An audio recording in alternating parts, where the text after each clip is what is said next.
program.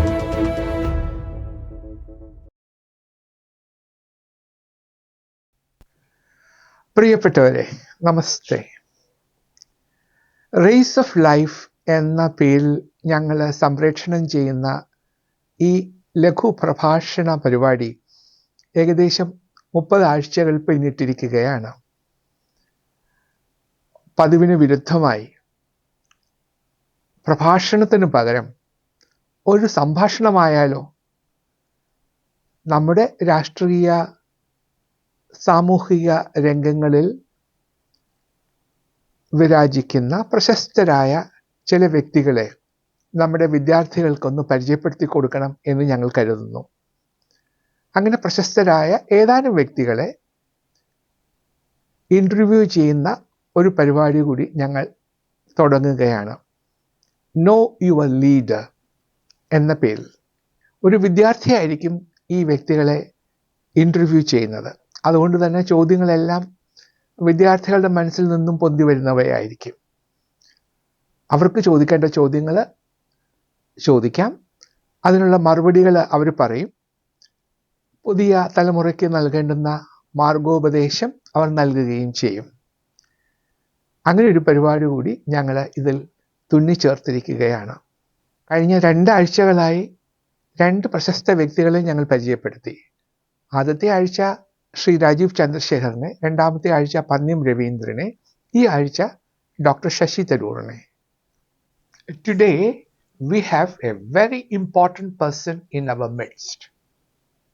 He is Dr. Shashi Tharoor, a name that resonates with intellect, eloquence, and unwavering commitment. He stands as a beacon of leadership in India's political landscape. As a member of parliament for Thiruvananthapuram since 2009, he has championed causes close to his heart, leaving an indelible mark on the nation. Born in London and raised in India, Dr. Tharoor embodies the fusion of cultures, intellect, and passion. His journey from St. Stephen's College, Delhi, to the hallowed halls of the United Nations reflects a relentless pursuit of knowledge and excellence. Dr. Tharoor's tenure as an Under-Secretary General of the United Nations showcased his diplomatic finesse. His eloquence resonated in the General Assembly, where he championed causes ranging from peacekeeping to global communication. In 2009, Dr. Tharoor embarked on a new chapter by joining the Indian National Congress. His electoral victories from Thiruvananthapuram underscored his connect with the people.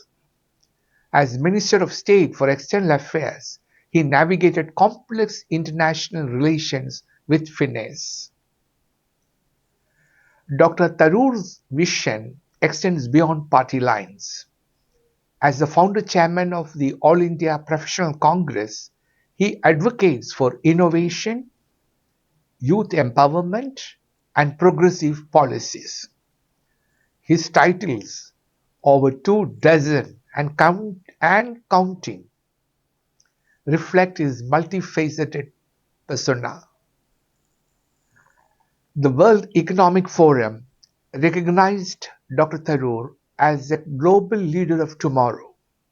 His impact transcends borders, inspiring generations to engage in meaningful dialogue, bridge divides, and strive for a better world. Today, Dr. Tharoor continues to shape India's destiny, weaving words into action and intellect into impact. His legacy is etched not only in history, but also in the hearts of those who believe in the power of ideas and the promise of a brighter tomorrow.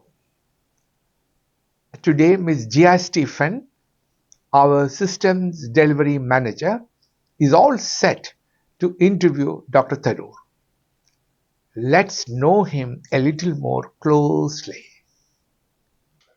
So welcome kids. Today we have an author of 24 books, 25 books, and a politician who got a very clear-cut idea of what he's doing, and an international civil servant. Dr. Tharoor, welcome to the show. Thank you so much, Jeeya. Good to be with you. Thank you, sir. So as said, our audience is very young, really young. We have 10,000 students across Kerala. So I Wonderful. framed the questions in such a way that what's in their mind. So I framed the questions, what's in their mind, okay, Sure, sir? sure. So there is nothing political or nothing like that. We just want to know that human being inside you. Thank you. So, sir, born in 1956 in London, you came back to India while you were 2 years old. That's right. You have two sisters, Miss That's right. Shobha and Smita. Correct. And I just want to know more about your family. Were your parents authoritative or an authoritarian? My father and mother both grew up in villages. Okay. And my father left when he was not even just about 18 Okay. because his eldest brother was working in England and called the younger ones over. So he went there, finished his studies in England, started work in England. Then he went back to India, married my mother, and that's why I happened to be born in London. But after that, rest of my childhood and teenage years, I grew up all over India because my father was working in Bombay. Then I went to high school in Calcutta, and then because of all the communist-inspired violence in Calcutta at that time, I moved for college to Delhi on my own. So I have a kind of pan-Indian upbringing and background, but my parents never let us forget our roots. Every year they would come back, as they call it, home, which was to their villages in Palakkad. And for my sisters and I, home was where they were, but for them, home was, of course, where they grew up, and that became a sort of sense of two homes was always there in our minds. I will say that each of the children would have had a different relationship with the parents. My father was a very strict disciplinarian, but was also extremely liberal-minded. Okay. So he could be So very tough on me for silly things like if I dropped something or if I was careless about something. But he was extraordinarily broad-minded when it came to the big picture issues. For example, I happened to be one of these kids who was very good at taking exams. I kept coming first in everything. And it didn't hurt that my mother was one of these people with totally unrealistic expectations. She wanted better than first rank in everything I did. So much so that the one year that I failed to get first, I came third in class 8. My mother treated it as if somebody in the family had died.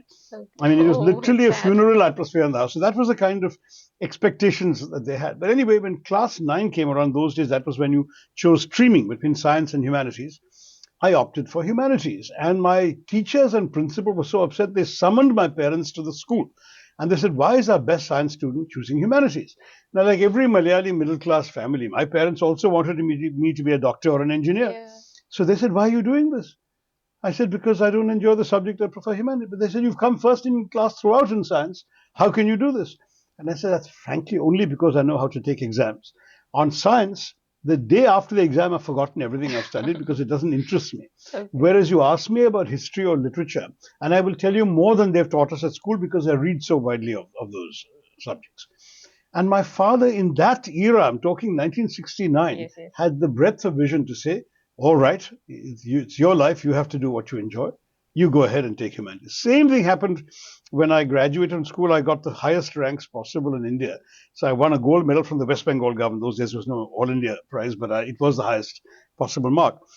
And my father said, okay, so at least do economics and an MBA and become a very rich and successful businessman. I said, that doesn't interest me either. Money has never been a motivating factor in our family. I said, let me study history. He said, what are you going to do with history? And I said, because again, that's a subject that interests me. And so again, there was no directive from the father or mother that you must do this. Yeah. So I went off, did history.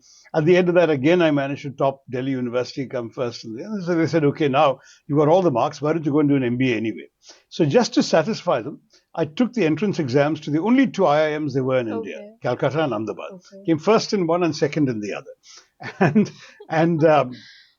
And then I turned them both down because I'd also meanwhile applied to American graduate schools to study international affairs, international relations, and I got a scholarship from the very prestigious Fletcher School of Law and Diplomacy. Once again, my parents didn't insist. So I feel that in some ways, I remember some of the harsh aspects of upbringing, including getting quite a few whacks in my time as a child, but in what really mattered, my parents were incredibly liberal. And years later, much, much later, in fact, not long before he passed away, I remember going on a long walk with my father, which I said, that's the one thing that I was never happy about was your hitting me.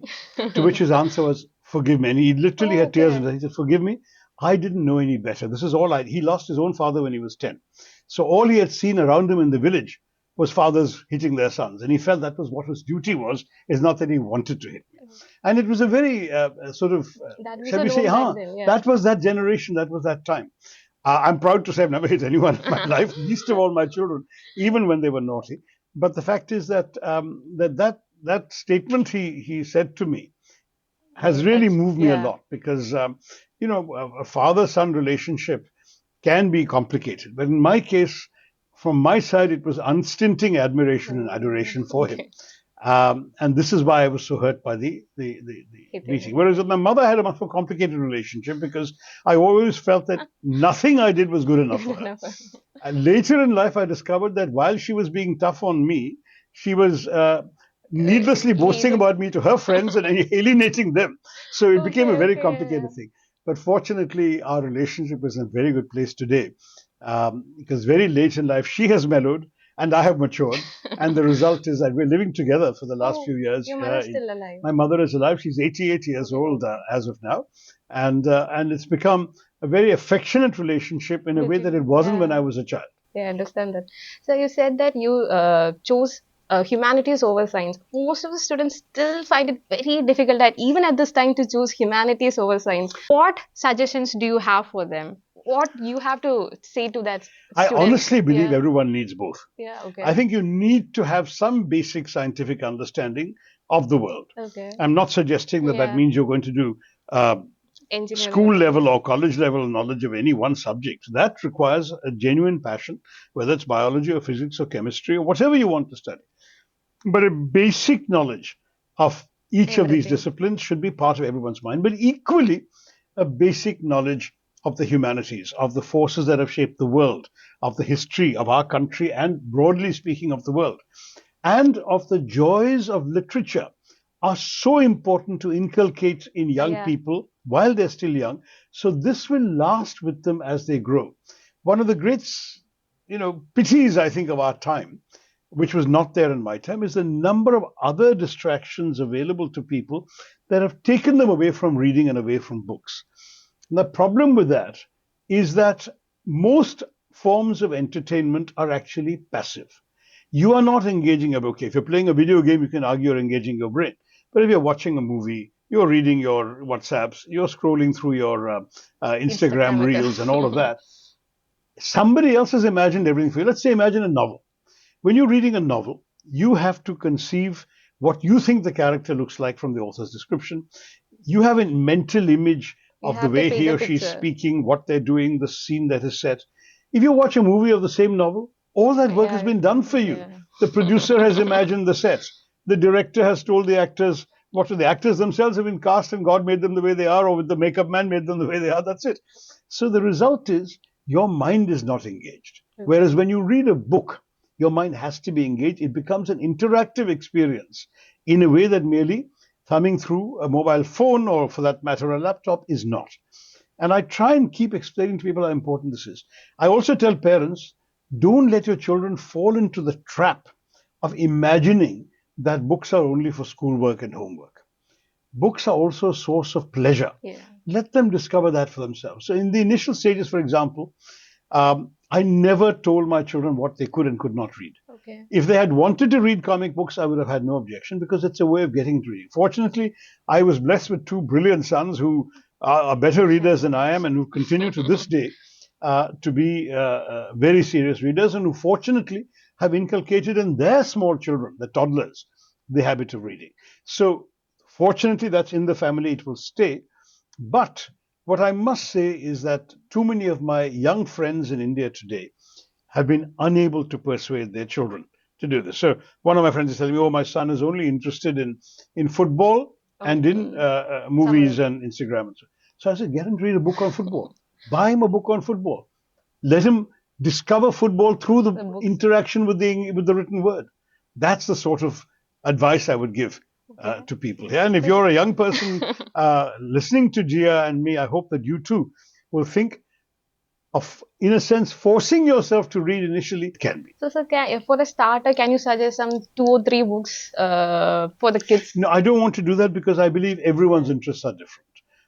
I happen to have a passion for history. I happen to have a passion for interesting, challenging fiction. Somebody else may have a totally different passion. I want everyone to pursue their own bliss. I don't want to be prescriptive and tell them you must read this, you must read that. If somebody comes to me and says, "Look, what are the most important books I need to read to understand India in the English language?" then I have a different answer. But if I'm talking about just reading as a habit, it doesn't matter what you Anything read. that Just read. interests you. Ultimately, the more you read, the better you'll be able to judge between a good book and a bad book, between good writing and bad writing, between what appeals to you and what doesn't appeal to you. And then ultimately, people make their own choices. Nobody, whether it's in politics or in literature, gets universal approbation. There's always going to be somebody who doesn't like. I may write something and love it, and you may think, so boring, So So it's entirely perception. up to you. Yeah. So since you said that, so many classic books got adapted to movies. Is there any movie that you found interesting than the book? At least The Godfather. You're reminding me of the story of two goats at a Bollywood garbage dump who are chewing away on discarded cans of celluloid. So one goat says to the other, this film's not bad. And the second goat says, no, the book was better. The book is always better That's so because the good. book is, unless it is a book based on a movie. Sometimes you have this reverse creation where the Okay, okay, movie yeah, is it's made true. first and then somebody writes a book. But normally it's the original conception that works. But I will tell you that there is no doubt that these are separate works of creation, of Okay. creativity. So a book has its own logic, its own cadences, its own mood, its own experience. A good director and a good screenplay writer can take the nugget of the book and make a totally different but very, very effective creative experience with it. So I'm not knocking any of Yeah, that. yeah, I And understand. certainly I've seen very, very many films based on books, but I'm yet to see a film that I said was better than the book. Okay, sir. Next question, sir. You have provisions in multiple languages: Hindi, English, French, and Malayalam. Okay, So my that's true. question is, if you want to express yourself to someone, which language would that be? See, it depends on who the someone Oh, is. okay. First of all, as far as possible, I would like to use the language that is relevant to that person. So you're asking me in English, I'll reply to you in English. If right now somebody was sitting across there and speaking to me in Malayalam or Hindi or French, I'm trying to reply in that language because communication is the purpose. So when you are speaking a language, it is to get your thoughts across to somebody else or to respond to their needs in their own Okay. language. Then there is a kind of superficial comment. I can speak a smattering of Bengali. So when I run into a Bengali in Kerala, they're always pleasantly surprised if I can say a few sentences to them in Bengali, but I couldn't sustain an intelligent conversation with them. Okay. If I were giving an interview, now I can do it in all four languages.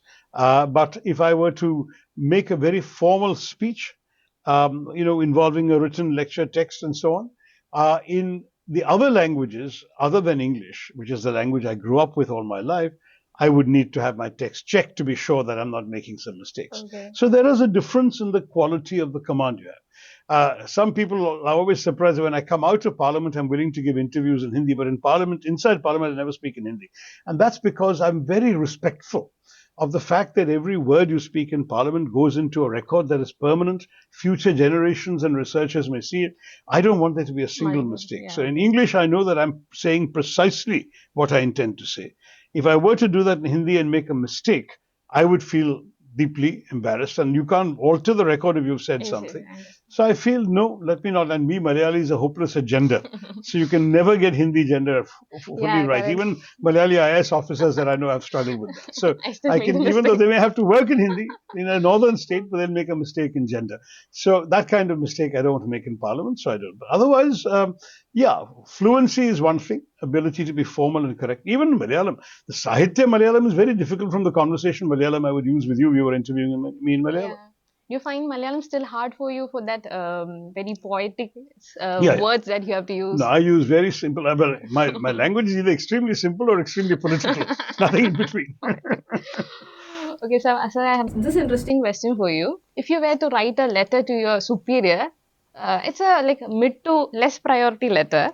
Will you use AI or still you would write a letter by yourself? No, I know what I want to say, so I'll do it myself. Okay. The one thing of AI that I found useful on a mobile phone is the voice recognition software. Uh-huh. So you can actually dictate into the phone and And the words come translate. out. So the labor of writing gets shortened. The problem is no voice recognition software that I've found so far is in any way perfect. So they'll make silly mistakes also, and then you have to go through and correct them.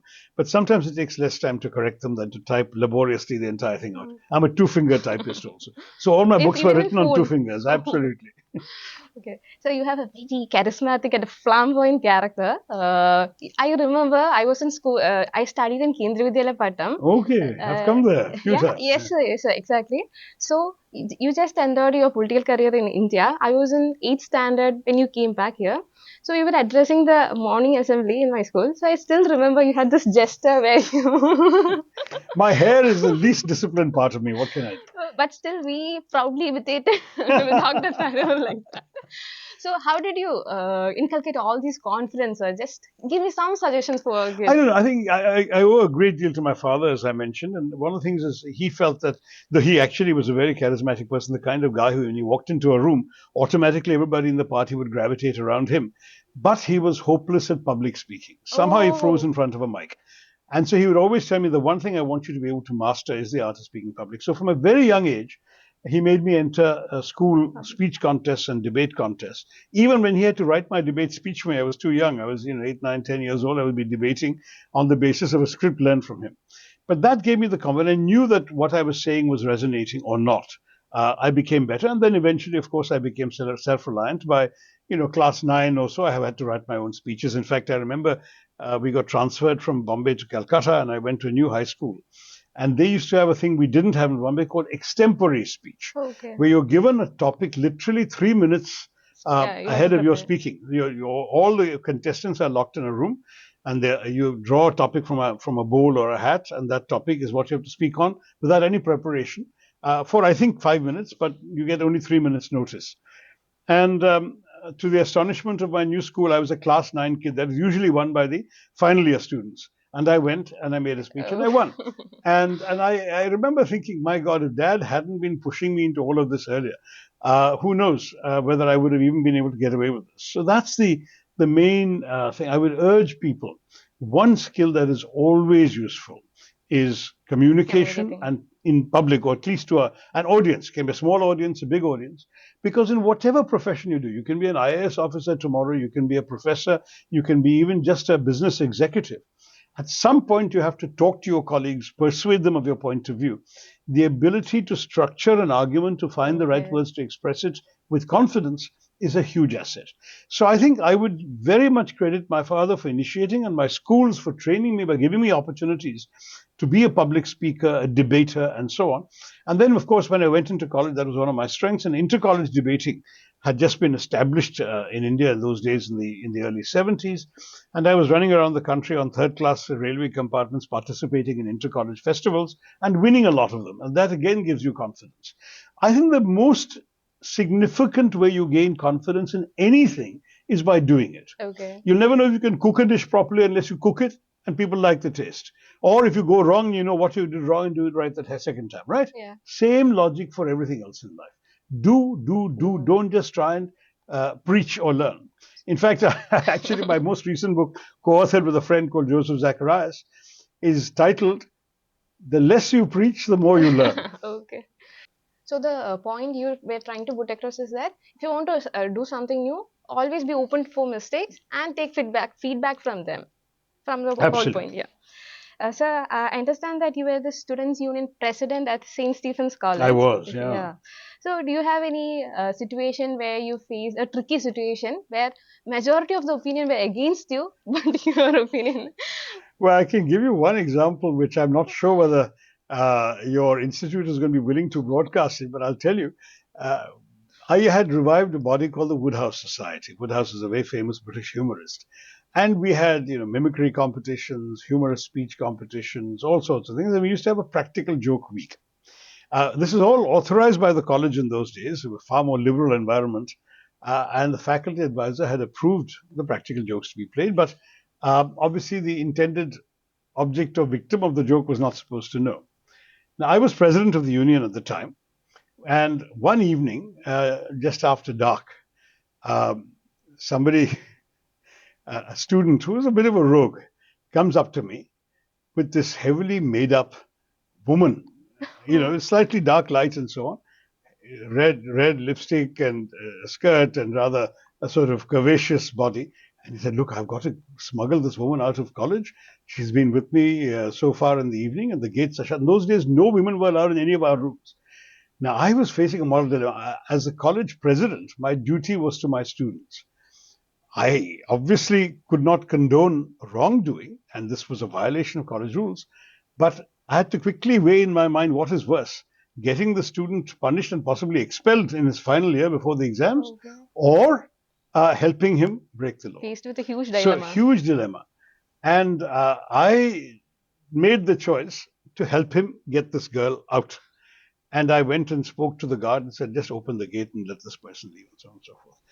When that happened, the whole deception was revealed. It was a practical joke on me. It was a student called Vijay Varghese who had been dressed up in a woman's clothes just to pull my leg.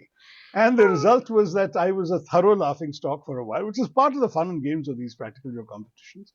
But the students did feel that I had stood by them. I Okay, took the okay. decision to support them rather than go report him to the principal, which somebody else might have done. Okay, it's funny situation. How did you take it? You found it very Well, irritating that. initially, I felt like an idiot, but after a while, saw the humor in it. From the point of view of those who are laughing, not the point of view of the victim. So this college politics have taken a really bad turn this time. So how do you delineate between good politics and bad politics in college? I must say, my college did not have the political party Parties as such, politics. yeah. We had non-political. We had a non-political union, and individuals ran against each other. There was What's no your political. opinion about that? Whether a college should have political parties or an So, independent? the atmosphere varies from place to place, but increasingly in our country, being non-political does not seem to me to be a viable option. Partially because we live in a highly politicized society. And for students to pretend they can be insulated from the political realities of our society is frankly not realistic. So I would rather the students had an opportunity to discover ideologies, beliefs, and so on. But I would say in a campus, there has to be some more restraint than there would be in the outside world. So, for example, there should be obviously complete moratorium on disruption of classes, libraries, and so on, because we're there to study as well. And in any case, all student politics in every campus is a minority activity. The majority of students are not involved and want to concentrate on their studies. So the minority has no right to disrupt the majority's studies anyway. Secondly, there must be some recognized and agreed limits on the part of both the administration, who should give the students the freedom to express their views, even if they are wrong minded views, and the students the right to know where the limits are. That's also important. I would also say that as a general principle, strikes and shutdowns of classes and so on should be outlawed. Because again, parents who spent their hard earned money sending a young child to study don't want to lose their money. Within those parameters, I think students should be free, but most importantly, politics should be an intellectual exercise and not only about dharnas and samarams and all of this. I want them to start discussing About the that. merits of different kinds of ideologies, the different kinds of social concepts. That should be free and it should be not restricted. But it should be amongst themselves. If an outside speaker is to come, I think the university has the right to vet that speaker. And if they feel that somebody is coming but create disruption on the campus, they have every right to say, no, you can go and listen to the speaker outside. So within these things, there should be some restraint. I ideally want a situation of absolute academic freedom for professors, faculty, and students. I'm much more, shall we say, unsure about outsiders. So, in other words, if I want to listen to a professor outside the classroom making a speech about his ideology, that should be perfectly permitted. It's part of the professor's academic freedom and my academic freedom as a student. Okay. But if I want to, I'm as a student union, I want to call some rabble rouser from outside to come and stir up my classmates. I think the college or the university should have the right to say that is not permitted here. You can go and do it outside. Some sort of balance needs to be struck. I am certainly not happy about some of the horrendous stories of politicization in Kerala campuses. The stories of the torture of this young boy Siddharth. I went and visited his parents. It was heartbreaking. Here's this wonderful student who goes off and he's speaking to his parents every day. He's only 20 years old. And he's beaten to a pulp and tortured and whipped and flogged until he dies. It's just unforgivable to such a thing to happen on a student campus. So there has to be a clear distinction as to what is political, and politics are about ideas. The purpose of politics is to conceive of a better society. That is what politics is all about. So I may have a different view of a better society, and you may have a different view of better. Discuss it, debate it. That should be academic freedom. It's not about beating people up. That should be completely and totally ruthlessly punished. Okay. So coming to your UN career, you were part of the peacekeeping missions. I Yeah. read that it is really, the ground reality is really horrifying while you have to go and do the diplomatic talkings with the two parties. Can you share some experience? Well, I tell you, I've been visited a lot of peacekeeping missions, but many of them the peace had already been established, and we were just maintaining the peace. That had its own challenges, but that's a different story. The one that I got most caught up in, and which I was in fact the team leader of at the UN, was the Yugoslav Civil War. When the Civil War began in 1991, they initially asked the European Union to handle the monitoring of it and trying to promote peace. The European Union pulled out the moment one of the observers got killed. So then they turned to the UN and said, "You come and do it." So I went out there with the Finnish colonel, and we literally traveled through the war zones while the fighting was going on to try and talk to both sides to see if there's any possibility of a feasible peacekeeping approach. And then we came back and reported to our superiors. The then Under-Secretary General for Peacekeeping was a British gentleman called Sir Marek Goulding, and the then Secretary General's Special Envoy, who was the former American Secretary of State, Cyrus Vance. And then they had to decide what kind of overall approach was feasible. But the groundwork was being done by me and this Finnish colonel, going in an army jeep through minefields, through shooting zones, and it was quite an experience. I mean, for me, it was a first. I learned a lot, including the unnerving experience of flying in a helicopter so low that it could beat the radars. Because if you are at a normal helicopter height, the radar can capture. So they would literally skim the treetops. And a few inches difference, you would crash into a branch and the helicopter would crash and burn to death. So that kind of drama that's going through is quite something. And then, of course, seeing the human horror of war. The Yugoslav people, the Serbs, the Croats, the Bosnians, all descended from the same Slavic tribes who settled the Balkan Peninsula in the 7th and 8th centuries AD.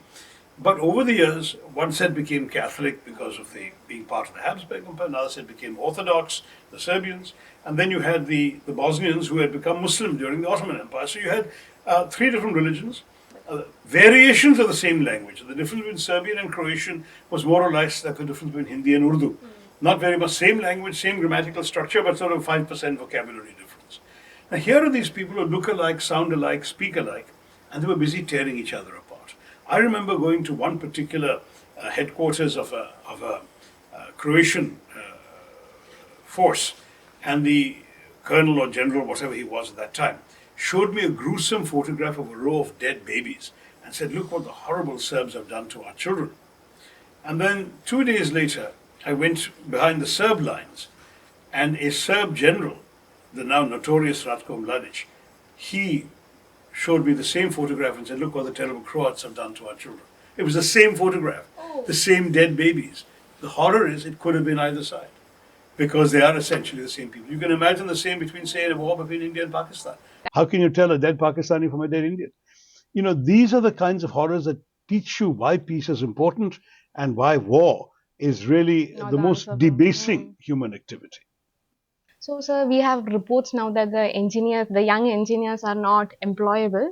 What is your opinion about that? And we are also a project that looking to skill this young people. So, will we have your support? Of course, 100%. In fact, it's the organization that I used to lead and founded in the Congress, the All India Professionals Congress, that did a study in Kerala of several thousand Kerala engineering graduates. They did a survey and they got the answer that 66% of these engineers who had jobs were doing jobs that did not require an engineering degree. So clearly, either what they learned was irrelevant, or was out of date, or was completely unconnected to the needs of the job market. And the problem is there's not enough symbiosis between the academic world and the practical industry that requires engineers. I even remember talking to the heads of Infosys and TCS at one time, and they're telling me that after they hire the best of the national crop of engineers who apply to them, they then have to educate them for a year. So I said, yeah, on the job training. They said, not on the job training. We have built campuses where we literally teach them what they should have learned at university for a full year before we actually consider them employable. So there is something wrong there. When I was minister very briefly, a year and a half not even a year and a half, about a year and a half in the second UPA government, I had been part of an exercise that got Mr. Narayana Murthy, the founder of Infosys, to do an entire report on academia industry collaboration. And that report sadly gathered dust after we lost the elections. But I believe it's extremely important to do this. In America, for example, it's very common that, let's say, a company has an idea for a product. They go to a university and say, do you have any doctoral students or graduate students who can research this for us, see if it's technically feasible? If they come up with it, we will first of all finance their studies and their scholarship and so on to do this work and their expenses. And if they find that a viable thing is possible, we will manufacture the product and you'll get some royalties for the university and perhaps for the students. It's a win-win for everybody. That works all the time. Silicon Valley was built in that way. The Raleigh-Durham Triangle in North Carolina was built that way. We don't do this in India enough. We hardly do it. Yeah. We need to do much more of this. Why can't a student be asked for say 3 hours a day, maximum 4 hours a day after their college work? Normally, there are days when you have 1 or 2 courses and some homework, and you easily can spare 3 hours to connect to a regular employer as an intern, do their assignments online or whatever. It could be written work, it could be research work, whatever. Two advantages result. You get familiar with what the companies require, and you decide whether you like that or don't like it. The company gets to know your skills, your diligence, your writing talent, your research talent, whatever.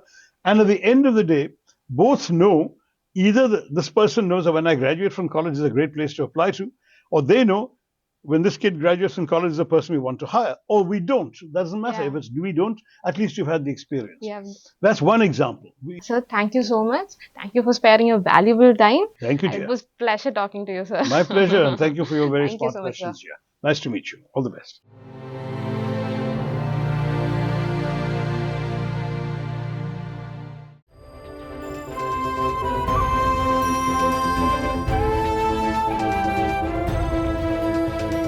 Bhaavika, a student enrichment program.